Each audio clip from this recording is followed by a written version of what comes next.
Modi convoy భారీగా కుదించారు. 2 వాహనాలే వాడుతున్నారు మోదీ. ఇక మోదీ బాటలోనే తెలుగు రాష్ట్రాల సీఎంలు కూడా వెళ్తున్నారు. కాన్వాయ్ ని 4 వాహనాలకు తగ్గించుకున్నారు CM Chandrababu and deputy CM Pawan Kalyan. ఇక భద్రతా సిబ్బందికి స్పెషల్ బస్ ని ఏర్పాటు చేశారు చంద్రబాబు కాన్వాయ్ లో.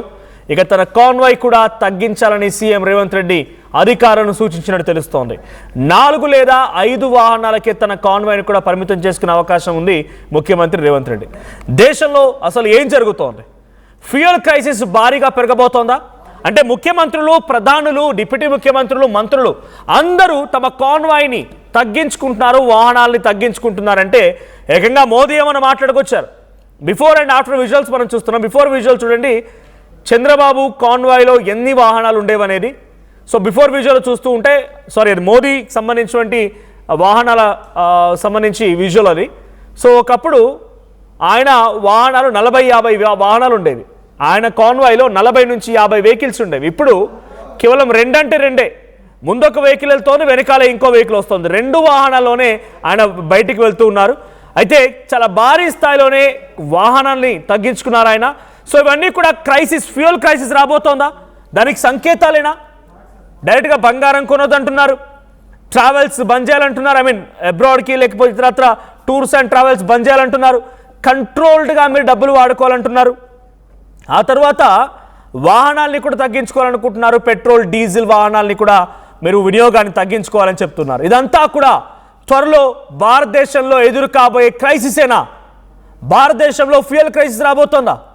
భారతదేశంలో ఇంకోవైపు పెట్రోల్, డీజిల్ ధరలు అమాంతంగా మరొక 1-2 రోజుల్లో ఆకాశాన్ని తాకే అవకాశం ఉంది. 5 నుంచి 10 రూపాయల వరకు పెరిగే అవకాశం కూడా కనబడుతోంది.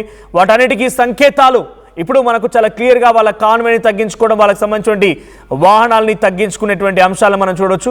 ఒకసారి మోదీ హైదరాబాద్ వేదికగా సభలోనే మాట్లాడుకొచ్చారు. ఈ కాన్వాయ్ని తగ్గించుకోవాలి, బంగారం కొనొద్దు, డబ్బులు పొదుపు చేసుకోవాలనేది. ఒకసారి నేను ఏం మాట్లాడారో చూద్దాం.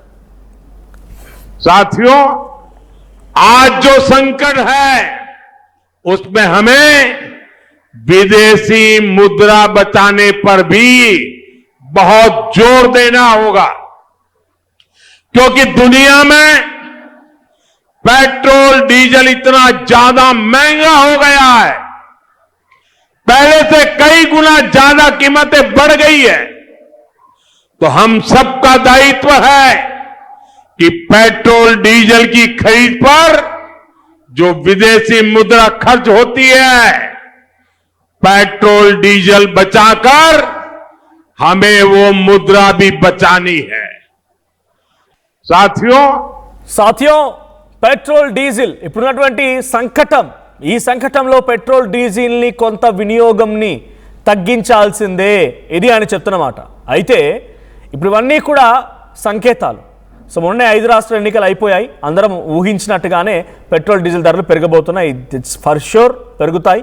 కానీ ఒకవేళ ఆ వ్యతిరేకతని ఎదుర్కోవాలన్నా, లేదు ఒకరికి చెప్పే ముందు డెఫినెట్గా మనం కూడా పాటించాలనే సిద్ధాంతం ఉంటుంది. కాబట్టి ఆ రకంగా మోదీ కూడా పాటిస్తున్నారు. అందుకే ఆయన పెట్రోల్, డీజిల్ ధరని పెంచబోతున్న తరుణంలో ఒక్కసారిగా ఈ రకంగా ఆయన కాన్వాయ్ని తగ్గించేశారు. మనం విజువల్లో చూస్తున్నాం. ఇంకోవైపు రేవంత్ రెడ్డికి సంబంధించి విజువల్ కనబడుతోంది.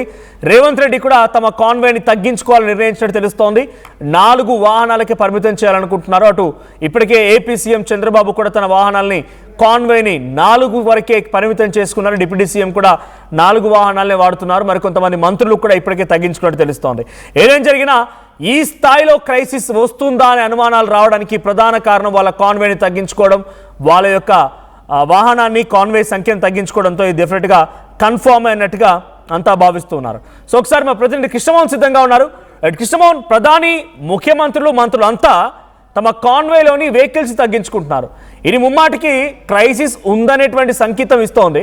దీంతో పాటుగా పెట్రోల్, డీజిల్ ధరలు పెరగబోతున్నాయి రకం కూడా అర్థమవుతోంది. ఏంటి ఈ తగ్గించుకోవడం అనేది? చాలామంది అఫ్కోర్స్ అటు ప్రతిపక్షమైనటువంటి కాంగ్రెస్ కానీ ఇతరత్ర పార్టీ కూడా ఇదంతా ఒక పిఆర్ స్టంట్ అని చెప్తూ ఉంటాయి. సో ఇది పిఆర్ స్టంటా, నిజంగానే క్రైసిస్ ఉందా? మరి ప్రధానమంత్రి, ముఖ్యమంత్రులకే అందుబాటులో ఉన్నటువంటి ఫ్యూయల్ సామాన్య ప్రజలకు ఎలా అందుబాటులోకి వస్తుంది? ఈ క్రైసిస్ ఎలా ఓవర్కమ్ చేయబోతోంది? డెఫినెట్ గా ఇది ఒక పెద్ద క్రైసిస్ లాగే కనపడుతుంది. రాబోయే రోజుల్లో భారతదేశంలో ఒక ఎకానమికల్ గా కావచ్చు, లేకపోతే ఈ డీజిల్ పెట్రోల్ ధరకు సంబంధించిన ఆహారం కావచ్చు, నిన్న ఆ బంగారానికి సంబంధించిన జిఎస్టీ పెంచడం కావచ్చు, ప్రధాని స్వయంగా చెప్పడం బంగారం కొనొద్దని చెప్పడం, తర్వాత తన కాన్వాయ్ని ఓన్లీ 4 వాహనాలకి తగ్గించుకోవడం, తర్వాత దాన్ని ఫాలో అవుతూ ముఖ్యమంత్రులు, మంత్రులు అందరూ కూడా కాన్వాయ్ని తగ్గించుకోవడం, పెట్రోల్ ఇవన్నీ అంటే కొంత 50 రోజులు చాలా బ్యాడ్ గా ఉండబోతున్నాయనే ఒక ఇండికేషన్ ని ప్రధానమంత్రితో సహా అందరూ ఇవ్వబోతున్నారు. అది చాలా కీలకమైన అంశంగా మారబోతుంది.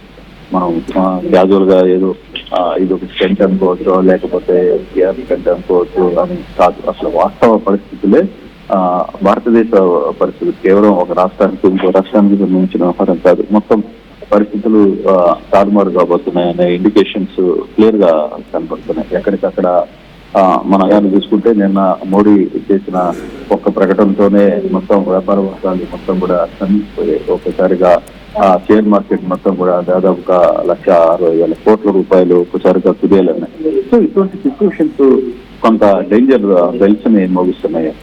మనం వాస్తవంగా ఈ ఆహారాన్ని కొంత సీరియస్ గా పరిస్థితిని ముందుగానే అర్థం చేసుకోగలగాలి. ముందుగా అర్థం చేసుకుంటున్నారు కాబట్టి ప్రస్తుతం దిశగా చర్యలు చేపట్టాలనేది ప్రధానమంత్రి మోడీ కార్యరూపణ. అందుకే కొంత సీరియస్ గా ఆయన ఏ ఆహారాన్ని అంత ఓపెన్ గా భయపెట్టే పని చేయడు. ఆయన అప్పటికప్పుడు స్ట్రాటజిక్ గా సాయంత్రానికి అప్పటికి ఒక డెసిషన్ ఇస్తే మొత్తం రోజుకి అది ఫాలో అయిపోయే విధంగా అనుసరిస్తున్నారు. అందుకే జనరల్ గా ఎటువంటి విపత్తు లేదా ఎటువంటి క్రైసిస్ లాంటివి వచ్చినప్పుడు ప్రధానులు, ముఖ్యమంత్రి ధైర్యంగా ఉండమని ధైర్యాన్ని చెప్తూ ఉంటారు, పబ్లిక్ లో ఒక మోటివేషన్ క్రియేట్ చేస్తూ ఉంటారు. కానీ మోదీ, ముఖ్యమంత్రులు అందరూ, ప్రజాప్రతినిధులు లేకుంటే పబ్లిక్ చేత ఎన్నుకోబడ్డ వాళ్ళంతా కూడా ఇప్పుడు ఈ క్రైసిస్ని ఓవర్కమ్ చేయాల్సిన సిచ్యువేషన్కి ఒక మార్గాలు వెతకాల్సిన సిచ్యువేషన్ నుంచి వాళ్ళే పాటిస్తూ తగ్గిస్తున్నారు, కాన్వాయ్ సంఖ్యను తగ్గిస్తున్నారు. 2 రోజుల పాటుగా ఇది ఉండబోతోంది. మోదీ 2 వాహనాల్లో వెళ్తున్నారు. ఈ 2 వాహనాల ప్రక్రియ ఎప్పటికీ పర్మనెంట్గా ఉంటుందా? అంటే ఈ క్రైసిస్ ఓవర్కమ్ చేసేటువంటి ప్రయత్నం ఏది లేదంటారా? అంటే ఇంకొక 1 రోజుల పాటు ఇటువంటి పరిస్థితులు ఉండే పరిస్థితి అయితే ఉంది. మోడీ 2 వాహనాలు 4 వాహనాలను పోతున్నారు. చంద్రబాబు 11 వాహనాల నుంచి 4 వాహనాలకి ఆయన కూడా తగ్గించుకున్నారు. మంత్రులు ఆంధ్రప్రదేశ్ లో మంత్రులు నారా లోకేష్ అయితే కేవలం 1 వాహనంతోనే వెళ్ళిన పరిస్థితి. సో పవన్ కళ్యాణ్ 3 వాహనాలకి వచ్చారు. అంటే ఇవన్నీ కూడా కొంత క్రైసిస్ కి ఇండికేషన్స్ ఇస్తున్నారు. అరే బాబు, రాబోయే పరిస్థితులు కొంత గట్టిగా ఉంటే మనం కూడా పబ్లిక్ కూడా మారాలి, పబ్లిక్ కూడా కొంత ఆలోచన ధోరణి. ఎందుకంటే నాయకులే ముందు దాన్ని ఫాలో అయితే పబ్లిక్ కూడా ఫాలో కావడానికి ఈజీగా ఉంటుంది అనే ఒక మెథడాలజీ మీద ఆధారపడుతున్నారు. ఆ దిశగానే ముందుకు వెళ్ళాలని ఒక ఆలోచన చేస్తున్నారు. సో ఇప్పుడు మనం ఈ వ్యవహారాన్ని సీరియస్ గా చూసుకుంటే రాబోయే రోజుల్లో ఎలా ఉండబోతున్నాయి అంటే ఇది కేవలం 1 రోజు 2 రోజుల సంగతి కాదు. రాబోయే రోజులు అంతా కూడా ఇట్టే ఉండబోతున్నాయి అనేది ఆల్మోస్ట్ రాబోయే 2 సంవత్సరాలు కొంత గడ్డు పరిస్థితిని ఎదుర్కోవాల్సిన పరిస్థితి. పశ్చిమాసియా వార్ ఎఫెక్ట్ ఇండియా మీద చాలా భారీగా పడిపోతుంది. మొన్నటి దాకా పెట్రోల్ పెరుగుతోంది అనే ఒక అంచనా, అంటే అదేం లేదు, జరగదు అన్నారు. కానీ ఇప్పుడు పూర్తిగా కూడా పెరిగే పరిస్థితి కనపడుతుంది. పెట్రోల్ షార్టేజ్ అవుతుంది, పెట్రోల్ కూడా ధరలు పెరిగే పరిస్థితి. ఇప్పుడు బంగారం రేట్లు ఎట్లా పెరిగాయి పెంచారు, సేమ్ అదేవిధంగా పెట్రోల్ కి సంబంధించిన వ్యవహారంలో కూడా దాదాపుగా 150 రూపాయలు అయ్యే పరిస్థితి ఉంది అని చెప్పి టైలర్స్ అంచనా వేస్తున్నారు. సో ఇవన్నీ కూడా కొంత పబ్లిక్ మీద అంటే సామాన్యుడికి వచ్చే ఆదాయం ఏం పెరగట్లేదు, ఆదాయ వనరులు పెరగట్లేదు, కానీ పెట్రోల్ రేట్లు మాత్రం విపరీతంగా పెరుగుతున్నాయి. దాని ఇంపాక్ట్ బర్డన్ పబ్లిక్ మీద పడిపోతుంది. దాన్ని ఎంత వరకు దీన్ని భరించాలి, ఎంత దూరం భరించాల్సి వస్తుంది అని ఒక ఆందోళన ప్రజల్లో కూడా వ్యక్తమవుతున్న పరిస్థితి. రాబోయే రోజుల్లో ఏంటి అసలు వాహనాలని కార్లు బయటికి తీయాలా వద్దా అన్న పరిస్థితి కూడా వచ్చే అవకాశం ఉంటుంది. తప్పకుండా ఓవర్కమ్ చేయాలి. ఓవర్కమ్ అయ్యేంత వరకు కొంత ప్రభుత్వాలు ఏం నిర్ణయాలు తీసుకోబోతున్నాయని కూడా చూడాల్సిన పరిస్థితి అయితే స్పష్టంగా కనపడుతుంది. Right, thank you Krishnamohan. So మొత్తంగా దేశంలో ఇప్పుడు ఫ్యూయల్ క్రైసిస్ సంబంధించి ఆనవాళ్ళు మనకు కనబడుతున్నాయి. మన విజువల్లో చూడొచ్చు, పైన ఫస్ట్ రైట్ సైడ్ బాక్స్ మీకు కనబడుతోంది మోదీ. ఆ 2 కార్లు మాత్రమే ఆయన వెళ్తూ ఉన్నారు, 2 కార్లు మాత్రమే వినియోగిస్తారు. మరి ఎన్ని రోజుల పాటుగా జరుగుతుందో, ఈయన పిఆర్ స్టంట్ ఎన్ని రోజుల పాటుగా కొనసాగుతాయో చూడాలి అనేది ప్రతిపక్షమైనటువంటి కాంగ్రెస్ వాదన. ఇంకోవైపు Chandrababu and deputy CM Pawan Kalyan 2 కాన్వాయ్లు మీరు చూస్తున్నారు.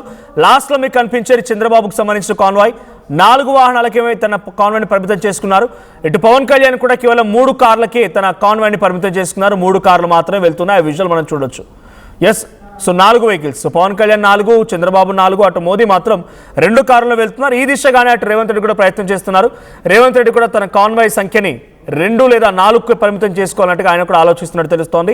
అయితే కానీ జనరల్ క్రైసిస్ వచ్చినప్పుడు దాని నుంచి ఓవర్కమ్ చేయడానికో లేకుంటే ఎలా మనం రిట్రైవ్ అవ్వాలి అని చెప్పే దానిపైన సూచనలు సలహాలు ఇచ్చేటువంటి స్థానంలో ఉన్న వ్యక్తులే ఈ రకంగా తగ్గించుకొని వెళ్తున్నారు. పబ్లిక్ కూడా ఆ రకంగానే మోటివేట్ అవుతారని రకంగా వాళ్ళు భావిస్తున్నట్టున్నారు. కానీ డెఫినెట్గా ప్రతిదానికి ఫ్యూయల్ అనేది ఇంకా ఉంటుంది. ఇప్పుడు 2 వాహనాలు వాడినంత మాత్రాన రేపటి రోజున గుజరాత్ నుంచి మనకి ఎక్కువగా టెక్స్టైల్స్ వస్తూ ఉంటాయి, గుజరాత్ ఆ ప్రాంతం నుంచి.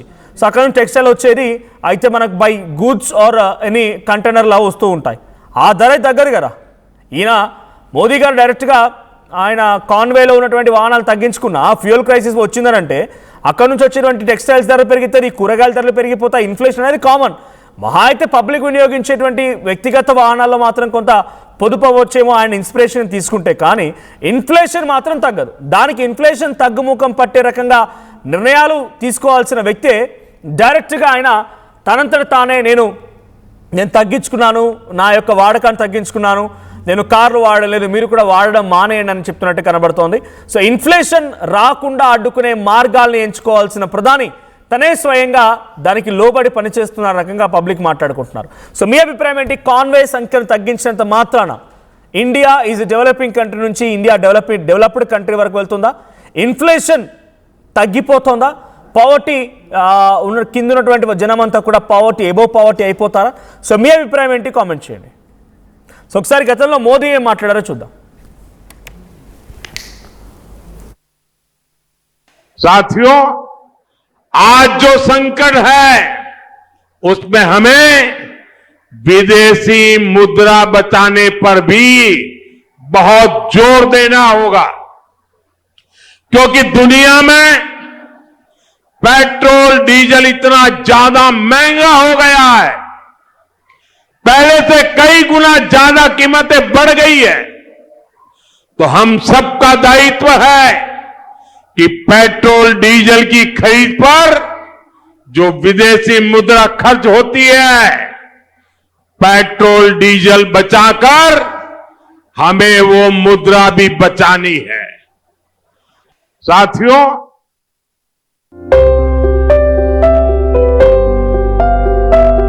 చిన్న చిన్న ఆనందాలు 35 ఏళ్లుగా నా జీవితంలో లేవు.